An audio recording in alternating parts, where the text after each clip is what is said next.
Hello दोस्तों, मैं सुजीत आपका अपने YouTube channel study time with SK में आपका स्वागत करता हूं। मैं आपके लिए लेके आऊं 31 मई 2023 कुमार गौरव सर की फुल पत्ती वाली क्लास का फुल रिवीजन। यदि आप चैनल पर नए हैं तो चैनल को सब्सक्राइब कर दें और बेल आइकन दबाना ना भूलें, जिससे आने वाली प्रत्येक वीडियो आप तक पहुंच सके। यदि क्लास पसंद आए तो क्लास के अंत में एक कमेंट जरूर करिएगा। और कल हम मई मंथ का फुल रिवीजन कराएंगे, जिसमें हम पूरे 270 क्वेश्चन कवर करेंगे, इसलिए वीडियो को देखना ना भूलिएगा। और उसकी पीडीएफ हम आपको टेलीग्राम पर उपलब्ध करा देंगे, जिसका लिंक हमारे चैनल के डिस्क्रिप्शन बॉक्स में दिया हुआ है। आज का पहला प्रश्न है, हाल ही में गोवा राज्य दिवस 2023 कब मनाया गया? ए 28 मई, बी 29 मई, सी 30 मई, डी 31 मई। तो इसका सही जवाब हो जाएगा आपका सी 30 मई। गोवा किसके अधीन था? तो इसका जवाब हो जाएगा पुर्तगालियों के अधीन। गोवा पुर्तगालियों के अधीन कब हुआ? तो यह 1510 में हुआ। पुर्तगाल गवर्नर था अल्बुकर्क। पुर्तगालियों ने गोवा को अपनी राजधानी बनाई 1843 में। पुर्तगालियों को गोवा से बाहर कब निकाला गया? 1961 में। अगला है, गोवा को पुर्तगालियों से आज़ाद कराने के लिए चलाया गया कौन सा ऑपरेशन? ऑपरेशन विजय चलाया गया। गोवा के पहले सीएम है दयानंद भंडारकर। कब बने ये? 1962 में। अगला है, गोवा को 25वां राज्य बनाया गया 30 मई 1987 को। किस संविधान संशोधन द्वारा? तो 56वां संविधान संशोधन द्वारा। इस बार गोवा की स्थापना की वर्षगांठ है 36वीं। गोवा का पुराना नाम गोवांतक। अगला है, गोवा को किस पुर्तगाली ने राजधानी बनाया? तो जवाब हो जाएगा नीनो डी कुन्हा। गोवा की भाषा है कोकड़ी। 57वां ज्ञानपीठ पुरस्कार प्राप्त हुआ दामोदर मौजा को कोकड़ी भाषा के लिए। गोवा की राजधानी है पणजी। क्षेत्रफल की दृष्टि से सबसे छोटा राज्य गोवा। समान सिविल संहिता लागू है कहाँ पर? गोवा में। हर घर जल वाला राज्य है गोवा। रेबीज मुक्त राज्य है गोवा। गोवा की विधानसभा सीट है 40। गोवा के मुख्यमंत्री हैं प्रमोद सावंत। लल्लन टॉप से प्रश्न है, नागालैंड की स्थापना कब हुई? तो जवाब हो जाएगा 1 दिसंबर 1963। सिक्किम को किस संविधान संशोधन, यहाँ पर संशोधन होगा, संशोधन द्वारा पूर्ण राज्य बनाया गया? तो जवाब हो जाएगा 36वां संविधान संशोधन 1975 द्वारा। अगला है, फजल अली कमीशन संबंधित है राज्य पुनर्गठन आयोग से। राज्य पुनर्गठन आयोग में मेंबर थे 3। तेलंगाना का गठन कब हुआ? तो तेलंगाना का गठन 2 जून 2014 को हुआ। गोवा में कितनी विधानसभा सीटें हैं? तो 40 हैं। अगला प्रश्न है आईपीएल से, हाल ही में आईपीएल 2023 का खिताब किसने जीता? A Gujarat Titans, B Chennai Super Kings, C Mumbai Indians, D Lucknow Super Giant. तो जवाब हो जाएगा बी चेन्नई सुपर किंग्स। अगला है, आईपीएल 2023 का क्रम था 16वां। आईपीएल का पहला सीजन हुआ 2008 में और पहले सीजन का विजेता रहा राजस्थान। आईपीएल 2023 का फाइनल हुआ नरेंद्र मोदी स्टेडियम गुजरात में। विश्व का सबसे बड़ा स्टेडियम है नरेंद्र मोदी स्टेडियम। अगला है, आईपीएल 2023 का फाइनल हुआ चेन्नई और गुजरात के बीच। सीएसके के यहाँ पे चेन्नई के कैप्टन है महेंद्र सिंह धोनी। गुजरात के कैप्टन है हार्दिक पांड्या। सीएसके के कोच थे फ्लेमिंग और गुजरात के कोच आशीष नेहरा। आईपीएल 2023 का विजेता कौन है? चेन्नई। 5 बार आईपीएल का विजेता रह चुका मुंबई और अब बन गया है चेन्नई। अगला है, फाइनल मैच में प्लेयर ऑफ द डे कौन रहा? तो जवाब हो जाएगा डेविड कानवे। ये कहाँ के हैं प्लेयर हैं? चेन्नई के। आईपीएल 2023 का स्पॉन्सर रहा टाटा। आईपीएल 2023 में विजेता को राशि दी गई 20 करोड़, जबकि उप विजेता को दी गई 12.5 करोड़। ऑरेंज कैप मिला शुभमन गिल को। ये कहाँ के प्लेयर थे? गुजरात टीम के। पर्पल कैप मिला मोहम्मद शमी को। ये भी गुजरात टीम के थे। इन्होंने विकेट लिए 28। सबसे लंबा छक्का लगाने वाले हैं फाफ डुप्लेसिस। इमर्जिंग प्लेयर थे यशस्वी जायसवाल। किस टीम से? राजस्थान रॉयल्स। अगला है, आईपीएल 2023 में कुल टीमों ने भाग लिया 10 टीमों ने भाग लिया। मैच कितने हुए? 74। कितने स्थानों पर? तो 12 स्थानों पर। पहला मैच हुआ चेन्नई वर्सेस गुजरात के बीच नरेंद्र मोदी स्टेडियम में। आईपीएल 2022 में कितनी नई टीमें शामिल हुई थी? यहाँ पे नई होगा, कितनी नई टीमें शामिल हुई थी? तो 2। कौन कौन? गुजरात और लखनऊ। तीसरा प्रश्न है, हाल ही में सेन झो 16 यान से किसने अंतरिक्ष यात्रियों को सफलतापूर्वक अंतरिक्ष में भेजा? ए जापान, बी चीन, सी दक्षिण कोरिया, डी मलेशिया। तो सही जवाब हो जाएगा आपका बी चीन। कहाँ से भेजा? गोबी के मरुस्थल से। किस रॉकेट से भेजा? तो लॉन्ग मार्च 9 से। कितने अंतरिक्ष यात्रियों को भेजा? 3। तियांगोंग अंतरिक्ष स्टेशन स्थापित कर रहा है चीन। कहाँ पर? लो अर्थ ऑर्बिट पर। नूर रॉकेट है ईरान का, जबकि नूरी रॉकेट भेजने वाला है साउथ कोरिया। चीन का नेविगेशन सिस्टम का नाम है वाई डू। चीन की राजधानी है बीजिंग। संघाई शहर किस नदी के किनारे स्थित है? तो जवाब हो जाएगा यांग टीसी। अगला है एशिया की सबसे लंबी नदी है यांग टीसी। चीन का शोक किस नदी को कहते हैं? वांग हो नदी को। GSLV F-12 है लॉन्चिंग व्हीकल। भारत की फर्स्ट नेविगेशन पीढ़ी का पहला उपग्रह है नाविक। भारत का खुद का नेविगेशन सिस्टम है नाविक। पहला उपग्रह लॉन्च हुआ 2013 में। इस श्रेणी में लॉन्च हुआ 7 उपग्रह। नाविक को अपडेट करने के लिए लॉन्च किया गया NVS फर्स्ट। इस श्रेणी में लॉन्च हुआ 5 उपग्रह। NVS में लगी परमाणु घड़ी का निर्माण हुआ भारत में। यह बनी है रुबेडियम की। इसमें लगाया गया है L1 बैंड। उद्देश्य समय की सटीकता बताना। GPS नेविगेशन सिस्टम है USA का। ग्लोनास नेविगेशन सिस्टम है रूस का। लल्लन टाइप से प्रश्न है। ताइफा उपग्रह है केन्या का। केन्या की राजधानी नैरोबी। ओफेक उपग्रह लॉन्च किया इजराइल ने। यह है एक जासूसी उपग्रह। अगला है आर्टेमिस मिशन लॉन्च किया गया नासा द्वारा। इसमें एकमात्र महिला अंतरिक्ष यात्री कौन है? Christina Koch. उद्देश्य क्या है? मनुष्य को चांद पर उतारना। अगला प्रश्न है अंतरराष्ट्रीय एवरेस्ट दिवस 2023 कब मनाया गया? ए 28 मई, बी 29 मई, सी 30 मई, डी 31 मई। तो इसका सही आंसर आपका हो जाएगा 29 मई। शुरुआत हुई 2018 से। पहली बार माउंट एवरेस्ट को फतह किया एडमंड हिलेरी और तेंजिंग नॉर्वे ने। कब किया? 29 मई 1953 को।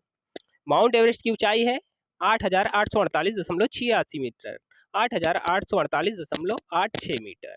माउंट एवरेस्ट स्थित है नेपाल में बृहद हिमालय पर। माउंट एवरेस्ट को कहते हैं सागर माथा। माउंट एवरेस्ट को सागर माथा नाम दिया नेपाल के बाबूराम ने। तिब्बती भाषा में माउंट एवरेस्ट को कहते हैं चोमालुंगमा। माउंट एवरेस्ट का पहले नाम था पीक 15। पीक 15 का नाम माउंट एवरेस्ट पड़ा। माउंट कब पड़ा? तो यह एवरेस्ट महोदय के सम्मान में पड़ा। सर्वाधिक बार माउंट एवरेस्ट को फतह करने वाली हैं कामी रीता शेरपा। लल्लन टाइप से प्रश्न है। श्रम दिवस मनाया गया 1 मई को। प्रेस फ्रीडम डे 3 मई को। राष्ट्रीय तकनीकी दिवस मनाया गया 11 मई को। अंतरराष्ट्रीय नर्स दिवस मनाया जाता है 12 मई को। अंतरराष्ट्रीय जैव विविधता दिवस मनाया जाता है 22 मई को। विश्व तंबाकू निषेध दिवस मनाया जाता है 31 मई को। अगला प्रश्न है हाल ही में भारत के CAG गिरीश चंद्र मुर्मू को किस अंतरराष्ट्रीय संगठन का बाह्य लेखा परीक्षक नियुक्त किया गया? A WHO, B विश्व bank, C IMF, D ADB। तो इसका सही जवाब हो जाएगा आपका WHO। यह अंतरराष्ट्रीय संगठन का बाह्य लेखा परीक्षक रहेंगे 4 साल। 2019 से 23 के बीच अंतरराष्ट्रीय संगठन के बाह्य लेखा परीक्षक थे गिरीश चंद्र मुर्मू। ILO को बाह्य लेखा परीक्षक हैं गिरीश चंद्र मुर्मू, जबकि IPO के भी गिरीश चंद्र मुर्मू हैं। WHO की स्थापना कब होती है? 7 अप्रैल 1948 को। मुख्यालय है जिनेवा में। विश्व बैंक का मुख्यालय है वाशिंगटन DC। विश्व बैंक के अध्यक्ष हैं अजय बंगा। IMF का मुख्यालय है Washington DC। Asia development bank का मुख्यालय है मनीला। ILO का मुख्यालय है जिनेवा स्विट्जरलैंड। FAO की स्थापना हुई 16 अक्टूबर 1945 को। मुख्यालय है रोम इटली में। भारत में CAG संबंधित संवैधानिक प्रावधान कौन कौन से हैं? अनुच्छेद 148 में है नियुक्ति, शपथ और सेवा की शर्तें। अनुच्छेद 149 में है कर्तव्य और शक्तियां। अनुच्छेद 150 में है संघ और राज्यों को खातों का विवरण राष्ट्रपति को CAG की सलाह पर रखना होगा। अनुच्छेद 151 में है संघ के खातों से संबंधित CAG की रिपोर्ट राष्ट्रपति को सौंपी जाएगी, जो संसद के प्रत्येक सदन के पटल पर रखी जाएगी। लल्लन टाइप से प्रश्न है। महान्यायवादी हैं R वेंकट रमनी। आर्टिकल किस आर्टिकल में है? 76। पहले महान्यायवादी हैं MC सीतलवाड़। भारत के पहले CAG हैं नरहरि राव। मुख्य निर्वाचन आयुक्त हैं राजीव कुमार। पहले मुख्य निर्वाचन आयुक्त सुकुमार सेन थे। मुख्य न्यायाधीश DY चंद्रचूड़ हैं। पहले मुख्य न्यायाधीश कौन थे? हीरालाल J कानिया। NHRC अध्यक्ष हैं जस्टिस अरुण कुमार मिश्र। वित्त आयोग के अध्यक्ष हैं NK सिंह। जो लोग वीडियो पर अभी बने हैं प्लीज़ वीडियो को लाइक कर दें और अपने दोस्तों और मित्रों के साथ शेयर जरूर कर दें। हमारा उद्देश्य है कुमार गौरव सर की फुल पत्ती वाली क्लास का कम समय में ज़्यादा से ज़्यादा रिवीजन कराना है, जिससे आपका समय बच सके। वीडियो को ज़्यादा से ज़्यादा शेयर करें जिससे ज़्यादा से ज़्यादा लोग इसका लाभ ले सकें। और कल मई मंथ का फुल रिवीजन होगा 270 क्वेश्चन का, इसलिए देखना ना भूलें। अगला प्रश्न है, हाल ही में केंद्रीय सतर्कता आयुक्त पद पर किसे नियुक्त किया गया? ए नित्तूर श्रीनिवास राव, बी सुरेश एन पटेल, सी प्रवीण कुमार श्रीवास्तव, डी रंजना कुमार। तो इसका सही आंसर हो जाएगा आपका प्रवीण कुमार श्रीवास्तव। शपथ दिलाया द्रौपदी मुर्मू जी ने। किसके स्थान पर आए ये? सुरेश पटेल के। CVC का फुल फॉर्म है सेंट्रल विजिलेंस कमीशन, केंद्रीय सतर्कता आयोग। CVC की स्थापना हुई संथानम समिति की सिफारिश पर। संकल्प आया 1964 में। CVC के लिए अधिनियम है 2003 का। CVC का वैधानिक संस्था बनाया गया, CVC को वैधानिक संस्था बनाया गया 2004 में। लल्लन टॉप से प्रश्न है, पश्चिमी घाट के संरक्षण के लिए समिति बनी माधव गाडगिल। राजस्थान में 19 जिले और 3 संभाग बनाए गए राम भुलाया समिति की सिफारिश पर। नरसिम्हा समिति का संबंध है बैंकिंग रिफॉर्म से। यंग हिल्टन को कहते हैं शाही आयोग। यंग हिल्टन संबंधित है RBI से।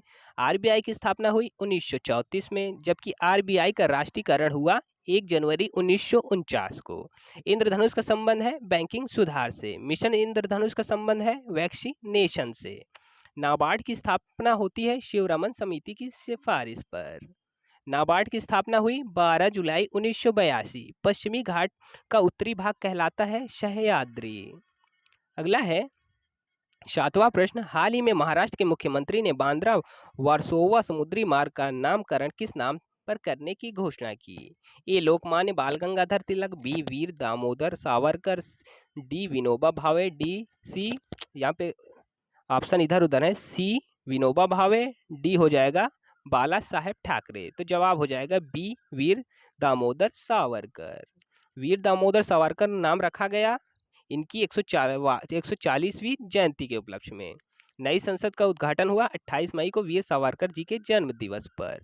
वीर सावरकर का जन्म हुआ महाराष्ट्र के नासिक में।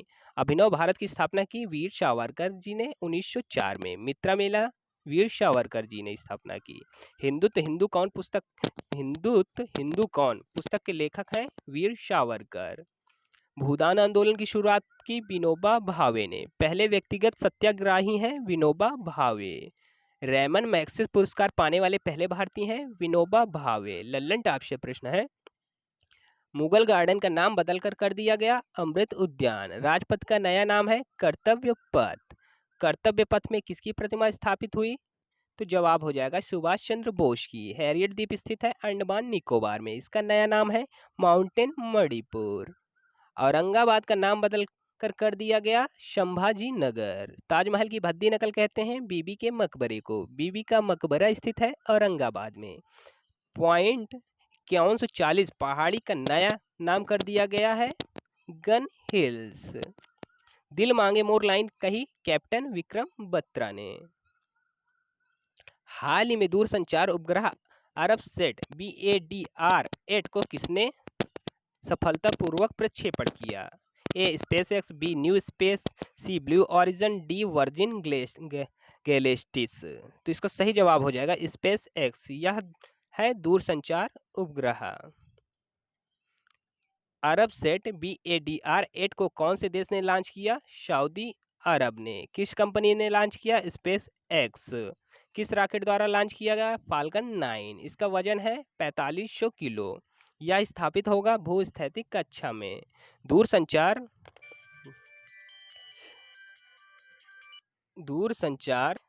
टीवी सिग्नल के उपग्रह को स्थापित किया जाता है स्थैतिज कक्षा में।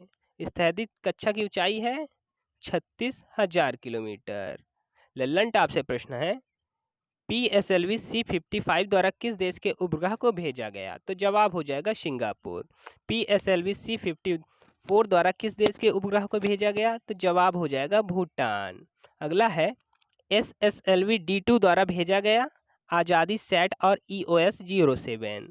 मेगा ट्रॉफिक्स लॉन्च किया गया भारत और फ्रांस द्वारा। 9वां प्रश्न है, हाल ही में प्रधानमंत्री जन धन योजना के तहत 100% कवरेज हासिल करने वाला राज्य कौन सा है? ए तेलंगाना, बी केरल, सी उत्तर प्रदेश, डी ओडिशा। तो इसका सही जवाब हो जाएगा आपका तेलंगाना। पीएम जन धन योजना शुरुआत हुई 28 अगस्त 2014 को। इस योजना में 100% कवरेज हुआ तेलंगाना का। उद्देश्य है सभी कल्याणकारी योजनाओं का धन सीधा खाते में प्राप्त करना। संवैधानिक संस्था का उल्लेख होता है संविधान के अनुच्छेद के अंदर। वैधानिक संस्था का उल्लेख होता है संसद के अधिनियम के अंदर। वैधानिक संस्था का उल्लेख होता है संसद के अधिनियम के अंदर। एनएचआरसी अधिनियम है 1993 का। यह है एक वैधानिक संस्था। 100% ओडीएफ प्लस हो चुका है तेलंगाना। लल्लन टॉप से प्रश्न है, मिष्टी योजना संबंधित है वनस्पति के संरक्षण से। पीएम श्री योजना का संबंध है school for rising India, launch किया गया 5 सितंबर को। पीएम प्रणाम योजना संबंधित है भूमि प्रदूषण रोकना। नव भारत साक्षरता अभियान चलेगा 2026 से 27। उद्देश्य है 15 वर्ष या उससे अधिक निरक्षरों को साक्षर करना। आज का 10वां और अंतिम प्रश्न है करंट अफेयर का, हाल ही में राजस्थान उच्च न्यायालय के मुख्य न्यायाधीश के रूप में किसने शपथ ग्रहण की? A M Shrivastava, B Pankaj Mittal, C Augustine George Masih, D Kamalkant Verma. तो सही जवाब हो जाएगा सी अंगस्टाइन जॉर्ज मसीह। ये किसके स्थान पर बनाए गए हैं? तो ये पंकज मित्तल के स्थान पर। शपथ दिलाया कलराज मिश्र ने। राजस्थान के राज्यपाल हैं कलराज मिश्र। राजस्थान हाई कोर्ट की स्थापना हुई 1949 में। मुख्य बेंच है जोधपुर। राजस्थान के पहले मुख्य न्यायाधीश हैं कमल कुमार वर्मा। वर्तमान में हाई कोर्ट की संख्या है 25। नवीनतम हाई कोर्ट है अमरावती। लल्लन टॉप से प्रश्न है, सुप्रीम कोर्ट की पहली महिला न्यायाधीश है Fatima Beevi. Right to health bill pass करने वाला पहला राज्य राजस्थान। असम के नए राज्यपाल Gulab Chand Kataria. Right to side vision Rajasthan. CM Chiranjeevi बीमा योजना में मिलता है 25 लाख, पहले मिलता था 10 लाख। अहिंसा और शांति विभाग स्थापित करने वाला राज्य राजस्थान। आशा करते हैं यह वीडियो आपको पसंद आई होगी। यदि वीडियो पसंद आई तो वीडियो को लाइक करें, शेयर करें और चैनल को सब्सक्राइब करना ना भूलें। और अंत में एक कमेंट जरूर करिएगा कि आपको वीडियो कैसा लगा। धन्यवाद।